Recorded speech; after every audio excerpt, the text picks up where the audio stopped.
صلی اللہ علیہ نبی العربی وعلی آلہ وصحبہ اجمعین اما بعد اعوذ باللہ من الشیطان الرجیم بسم اللہ الرحمن الرحیم بسم ربک الذی خلق خلق الانسان من علق اقرأ وربك الاکرم الذی علم بالقلم علم الانسان ما لم يعلم صدق اللہ العظیم۔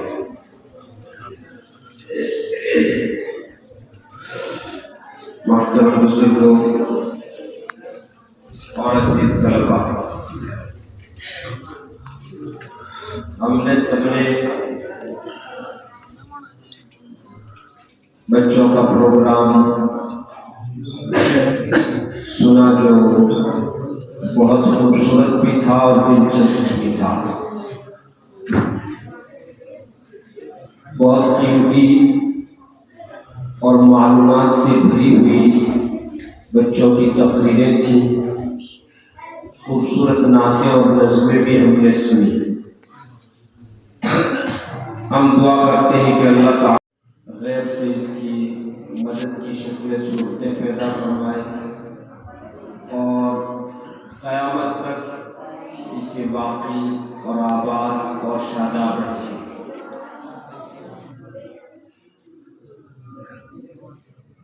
میں نے قرآن کریم کی وہ آیتیں پڑھی ہیں جو سب سے پہلے محمد رسول اللہ صلی اللہ علیہ وسلم پر نازل ہوئی۔ آپ کو جب 40 سال کی عمر میں نبوت ملی، جسے نبوت ملنا کہتے ہیں، جسے بعثت کہتے ہیں، جب آپ غار حرا میں تھے اور جبریل علیہ السلام تشریف لائے اور رسول اللہ صلی اللہ علیہ وسلم کی خدمت میں پہلی وحی پیش کی، جو سب سے پہلی وحی حضرت جبریل علیہ السلام نے رسول پاک محمد رسول اللہ صلی اللہ علیہ وسلم کی خدمت میں پیش کی تھی، وہ یہی آیتیں تھیں۔ اقرأ، اقرأ کا مطلب ہے پڑھیے، اقرأ بسم ربک، اپنے رب کے نام سے پڑھیے۔ بس دین اور دنیا کی تعلیم میں صرف یہی ایک فرق ہے، رب کے نام سے پڑھیے تو جو کچھ بھی پڑھیں گے، چاہے اس کا تعلق صرف اور صرف دنیا سے ہو، انشاءاللہ وہ دین بن جائے گا۔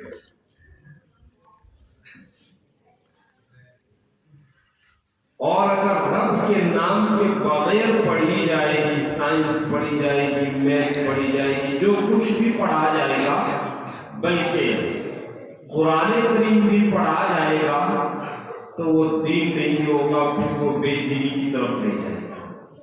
اور رب کے نام کے ساتھ پڑھا جائے گا تو انشاءاللہ سب کچھ دین ہوگا۔ دین نام ہی اس چیز کا ہے کہ ہم ایک اللہ پر ایمان رکھیں، ہم یہ جانیں اور یہ مانیں اور یہ یقین کریں کہ اللہ تعالی ہماری زندگی کا مدبر ہے، موت دینے والا اللہ ہے، زندگی دینے والا اللہ ہے، شفا دینے والا اللہ ہے، تندرستی اور بیماری سب کچھ دینے والا اللہ ہے، رزق دینے والا، رزق میں وسعت پیدا کرنے والا، رزق میں تنگی لانے والا اللہ ہے۔ اسی جاننے اور اسی ماننے کا نام دین ہے۔ تو پہلی وحی یا قرآن کریم کی پہلی آیتیں جو رسول پاک صلی اللہ علیہ وسلم پر نازل ہوئی، وہ اس طرح تھی کہ یہ نبی پڑھیے اپنے رب کے نام سے، اس رب کے نام سے جس نے انسان کو خون سے پیدا کیا، خون کی لوتھڑے سے پیدا کیا۔ پڑھیے اور آپ کا رب بڑا عزت والا ہے، بڑا کرم والا ہے، بڑی عظمت والا ہے، جس نے انسان کو قلم سے سکھایا۔ یہ قرآن کریم کی سب سے اولین آیت ہے جو محمد رسول اللہ صلی اللہ علیہ وسلم پر نازل ہوئی اور اقرا کے لفظ سے نازل ہوئی۔ سب سے پہلا لفظ اقرا ہے۔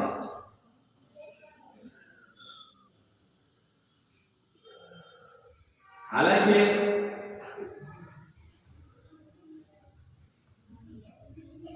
دین میں نماز بہت اہم ہے، ایمان اس سے بھی اہم ہے، سب سے اہم اور سب سے بنیادی چیز ایمان ہے،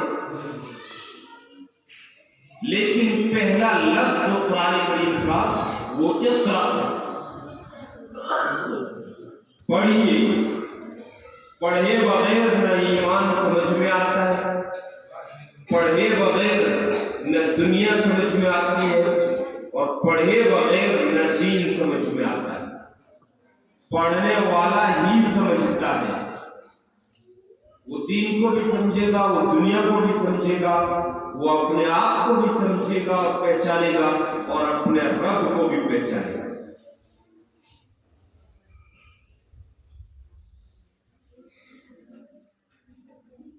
اور یہ مدارس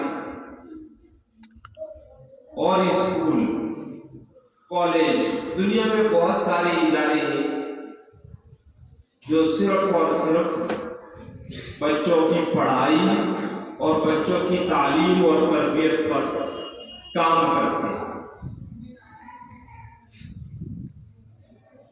ہمارے یہ دینی مدارس بچوں کو قرآن پڑھاتے ہیں، بچوں کو حدیث پڑھاتے ہیں، بچوں کو سیرت محمد رسول اللہ صلی اللہ علیہ وسلم پڑھاتے ہیں، بچوں کو حدیث نبی پاک صلی اللہ علیہ وسلم پڑھاتے ہیں۔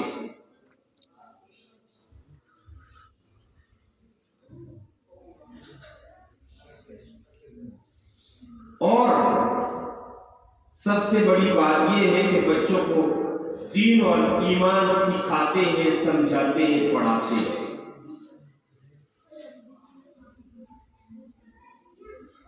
زندگی کا خاتمہ ہونا ہے۔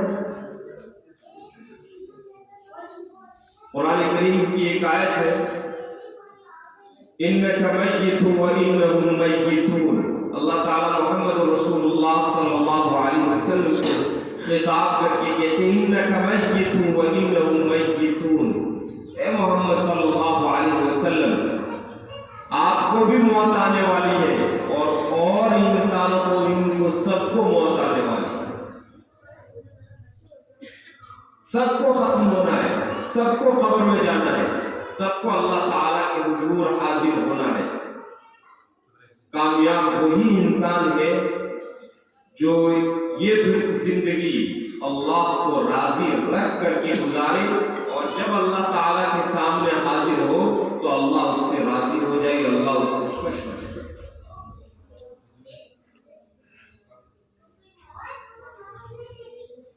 قرآن کریم میں اگلے نبیوں اور اگلی امتوں کے قصے اللہ تعالیٰ نے خوب بیان کیے۔ ایک موقع پر اللہ تعالیٰ فرماتے ہیں، حضرت یعقوب علیہ السلام کو جب موت آنے لگی، یعقوب علیہ السلام بہت برگزیدہ پیغمبر ہے اللہ تعالیٰ کی، حضرت یوسف علیہ السلام کے والد تھے، اور حضرت اسحاق علیہ السلام کے بیٹے تھے، حضرت ابراہیم علیہ السلام کے پوتے تھے۔ ان کی نسل میں پھر بہت صدیوں تک نبی اور پیغمبر آتے ہیں، بہت برگزیدہ ہستی تھی۔ اللہ تعالیٰ نے قرآن کریم میں ان کا تذکرہ کیا، محمد رسول اللہ صلی اللہ علیہ وسلم کے سامنے ذکر کیا ہے۔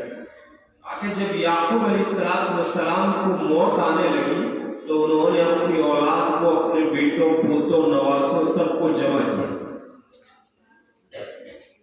اور ان سے پوچھا کہ ما تعبدون من بعدی، یہ میرے بیٹوں، یہ میرے پوتوں، یہ میرے نواسوں، تم مجھے یہ بتاؤ کہ میرے بعد عبادت کس کی کرو گے؟ ما تعبدون من بعدی، میرا تو آخری وقت ہے، میں دنیا چھوڑ کر جا رہا ہوں۔ بڑے بوڑھے ہوتے جب آخری وقت آتا ہے تو ہر ایک کو اپنی اولاد کی فکر ہوتی ہے، میرے بیٹے اتنے ہیں، میری زندگی میں آپس میں تو میں کر لیتے ہیں، لڑ لیتے ہیں، میرے بعد نہ جانے کتنے لڑیں گے، کیا کریں گے، پراپرٹی پہ لڑیں گے، دکانوں پر لڑیں گے، مکانوں پر لڑیں گے، ان کو پیسوں پر لڑیں گے، پوتوں کا کیا ہوگا، وہ پتہ نہیں کیسے ہوں گے، کیا کریں گے، کیا نہیں کریں گے۔ کوشش کرتا ہر بار کہ مرتے مرتے وصیت کر جائے، یا مال دولت کا، پراپرٹی کا، جو بھی زمین جائیداد ہے، تجارت ہے، کاروبار ہے، اس کا بٹوارا خود اپنی زندگی میں کر لے تاکہ نہ لڑے، اور پھر بھی انہیں کہتا ہے کہ متحد رہنا، ایک رہنا، لڑنا مت، جیسے رہنا ویسے رہنا۔ لیکن اللہ کا ایک برگزیدہ پیغمبر جس کی نسلوں میں صدیوں تک آگے نبی آتے رہے ہیں، اور جس کے باپ اور دادا پردادا بھی نبی ہوئے ہیں، وہ پیغمبر جلیل القدر پیغمبر اپنی اولاد کو، اپنے بچوں بیٹوں اور پوتوں کو جمع کر کے ان سے یہ پوچھتا ہے آخری دم میں، یہ بتاؤ مجھے مرنے سے پہلے گارنٹی دو، اطمینان دلاؤ کہ ما تعبدون من بعدی، میرے بعد عبادت کس کی کرو گے؟ میں تو چلا جا رہا ہوں، دنیا چھوڑ رہا ہوں، تم عبادت کس کی کرو گے؟ کہیں ایسا نہ ہو کہ تم اپنے آباء و اجداد کے دین سے ہٹ جاؤ، ایک اللہ کی عبادت والے راستے سے ہٹ جاؤ، کہ تم مورتیوں کی پوجا کرنے لگو، درختوں کی پوجا کرنے لگو، ندی نہروں کی پوجا کرنے لگو، سورج اور چاند کی پوجا کرنے لگو، زمین اور آسمان کی پوجا کرنے لگو۔ انسان ان سب چیزوں کی پوجا کرتا رہا اور آج بھی کر رہا، لیکن ایک نبی اور ایک پیغمبر مرنے سے پہلے یہ اطمینان کرنا چاہتا ہے کہ میرے بیٹوں، میرے پوتوں، مرنے سے پہلے مجھے بتاؤ، ضمانت دو، گارنٹی دو کہ میرے بعد عبادت کس کی کرو۔ ایک دنیا دار انسان اپنی نسلوں کی فکر کرتا ہے، مگر اس کی فکر یہ ہوتی ہے کہ میں اپنی اولاد کے لیے، اپنے پوتوں کے لیے، بیٹوں کے لیے زمین جائیداد چھوڑوں، بینک بیلنس چھوڑوں، پراپرٹی ہو، تجارت ہو، کچھ دکانیں ہو، کاروبار ہو، اچھا ٹھیک ٹھاک ہو، ان کو کہتے ہیں اب ان کے پیروں پر کھڑا کرنا، اور پیروں پر کھڑا کرنا یہ ہوتا ہے۔ لیکن ایک پیغمبر یہ پوچھتا ہے کہ یہ سب چیزیں تو عارضی ہیں، تم یہ بتاؤ کہ تمہارا دین کیا ہے، تمہاری زندگی کس طور پر اور کس ڈھب سے گزرے گی، یہ بتائیں۔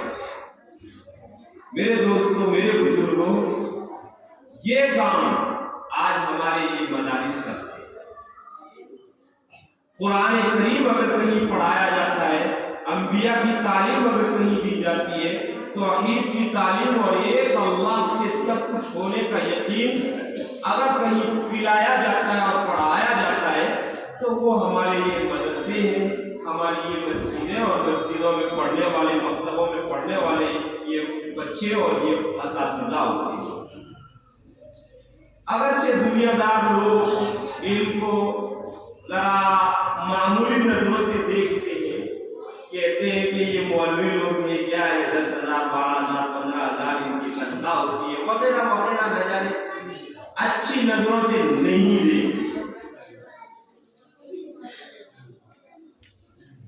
لیکن یقین مانیے کہ امت میں بہت بڑا، بلکہ سب سے بڑا کام، جو کام محمد رسول اللہ صلی اللہ علیہ وسلم دے کے گئی، ابراہیم علیہ السلام، اسحاق علیہ السلام، یعقوب اور یوسف علیہ السلام، موسیٰ اور عیسیٰ علیہ السلام، اور ہزاروں نہیں لاکھوں پیغمبر جو پیغام اور جو دعوت اور جو مشن اس دنیا کو دے کے گئے اور انسانوں کو بتا کے گئے کہ ایک اللہ کی عبادت کرنا ہے، اسی ایک اللہ کو پہچاننا ہے، اسی ایک اللہ کے لیے جینا اور اسی ایک اللہ کے لیے مرنا ہے۔ قُلْ إِنَّ صَلَاتِي وَنُسُكِي وَمَحْيَايَ وَمَمَاتِي لِلَّهِ رَبِّ الْعَالَمِينَ۔ اے نبی، آپ انہیں کہہ دیجئے کہ میری نماز، میری عبادت، میرا جینا، میرا مرنا سب کچھ ایک اللہ تعالیٰ کے لیے ہے۔ یہ چیز آج کے دن میں اگر کوئی امت کو سکھاتا ہے، آنے والی نسلوں کو سکھاتا ہے، نسلوں کی فکر کرتا ہے، تو صرف اور صرف یہ مدرسے ہیں، یہ مکتب ہے اور ان مسجدوں میں اور مکتبوں میں پڑھانے والے یہ مولانا اور یہ مولوی صاحب لوگ ہیں جنہیں عام طور سے میں یہ کہوں گا کہ لوگ خاطر میں نہیں لاتے، اور یہ بدقسمتی ہے امت کی۔ چاہیے کہ ہم ان کے کام کاج خود اپنے ہاتھ میں لیں، ان مدارس کو ہم سنبھالیں۔ جیسے ہم اپنے گھر کو اپنا گھر سمجھتے ہیں، اسی طرح ہم اپنی مسجد کو بھی اپنا گھر سمجھیں، مدرسے کو بھی اپنا گھر سمجھیں۔ اگر ہمارے گھر پر آنچ آتی ہے تو ہم اسے برداشت نہیں کر سکتے، اگر ہمارے گھر کی طرف کوئی غلط نگاہ اٹھتی ہے تو ہم اس کو برداشت نہیں کر سکتے۔ پھر کسی طریقے سے مسجد کی طرف، مدرسے کی طرف اور ہمارے امام صاحب یا مولانا صاحب کی طرف اگر کوئی غلط نگاہ اٹھے تو اسے بھی ہمیں برداشت کسی قیمت پر نہیں کرنا چاہیے۔ یہ ہمارے گھر ہیں، بلکہ گھروں سے بھی زیادہ ہمیں عزیز ہیں اور امت کو عزیز رکھنا چاہیے۔ مدرسوں اور مسجدوں سے اور یہاں پڑھنے اور پڑھانے والوں سے سب سے محمد رسول اللہ صلی اللہ علیہ وسلم فرماتے ہیں کہ تم یا تو عالم بن جاؤ، یا معلم پڑھانے والے بن جاؤ، یا پڑھنے والے طالب علم بن جاؤ، یا ان سے محبت کرنے والے بن جاؤ، اور پانچویں مت بننا۔ ان کے علاوہ پانچواں مت بننا۔ پانچواں وہ ہوتا ہے جو نہ پڑھتا ہے نہ پڑھاتا۔ پڑھنا اور پڑھانے سے مراد یہاں دین کا پڑھنا اور پڑھانا ہے۔ آپ صلی اللہ علیہ وسلم جو پڑھنا پڑھانا بتا رہے ہیں وہ قرآن کریم کا پڑھنا اور حدیث کا پڑھنا اور دین کا سیکھنا اور سکھانا ہے۔ یا تو سیکھنے اور سکھانے والے بن جاؤ، یا ان کے معاون اور مددگار بن جاؤ۔ پانچواں یعنی ان سے بغض رکھنے والے مت بنو۔ رسول اللہ صلی اللہ علیہ وسلم فرماتے ان سے بغض رکھنے والے مت بنو۔ آگے آپ صلی اللہ علیہ وسلم نے کچھ بتایا نہیں کہ بغض رکھو گے تو کیا ہوگا، لیکن کیا ہوگا یہ بغض رکھ کر کے کوئی تجربہ کر سکتا ہے۔ جن لوگوں نے ائمہ سے یا مولاناؤں سے، مدارس میں پڑھانے والوں سے اور اپنے بچوں کو دین سکھانے والوں سے بغض رکھا ہے، میرے دوستوں بزرگوں، مشاہدہ اور تجربہ یہ ہے کہ ان کا انجام اچھا نہیں ہوا اس دنیا میں۔ لہذا ہمیں چاہیے کہ ہم ان مدرسوں کو، جتنے بھی مدرسے ہیں، ملک بھر میں بہت سارے مدرسے ہیں اور وہ سب کے سب ایک ہی خدمت کرتے ہیں، وہ یہ ہے کہ آنے والی نسل مسلمانوں کی اس ملک میں بہت سارے خطرات ہیں۔ ابھی تفسیر کا موقع نہیں، میں بات لمبی بھی نہیں کرنا چاہتا۔ بہت سارے خطرات ہیں ہمارے ایمان پر، ہمارے دین پر، ہر طرف سے ڈاکے ڈالے جاتے ہیں۔ نہ جانے کتنی ہماری لڑکیاں ارتداد کی طرف بہتی چلی جا رہی ہیں، نہ جانے ہمارے کتنے لڑکے مرتد ہو رہے ہیں اور دوسرے دینوں کی طرف مائل ہو رہے ہیں اور اپنے آپ کو کفر و شرک کے حوالے کر رہے ہیں۔ ایسے ماحول میں یہی مدارس ہیں، یہی علماء ہیں جنہوں نے دین کی خدمت کو اپنے کندھوں پر لیا ہے۔ ہمیں چاہیے کہ ہم بھرپور تعاون کریں، جیسا مولانا نے بتایا کہ الحمدللہ محلہ، پورا محلہ مدرسے کے ساتھ میں ہے اور ہر طرح سے تعاون کرتا ہے۔ میں کہوں گا آپ جتنا تعاون کرتے ہیں اس سے زیادہ دل کھول کر کے اور زیادہ تعاون کریں۔ دینے والے ہاتھ ہمیشہ دینے والے ہی رہتے ہیں، وہ کبھی محتاج نہیں ہوتے، وہ کبھی خالی نہیں ہوتے۔ جس ٹنکی میں پانی مسلسل نکلتا رہتا ہے اس میں نیا آتا رہتا ہے، اور جس میں سے آگے نہیں نکلتا وہ پھر ختم ہونے لگتا ہے، وہ فاسد اور خراب ہونے لگتا ہے۔ تو اگر اللہ کے راستے میں ہم خرچ کریں گے، ان مدارس پر خرچ کریں گے تو انشاءاللہ تعالی اللہ تعالی ہماری نسلوں میں دین کی داعی اور قرآن کریم کے عالم اور حافظ پیدا فرمائے گا۔ میں بس اپنی مختصر سی معلومات پر بات ختم کرتا ہوں۔ وآخر دعوانا الحمدللہ رب العالمین۔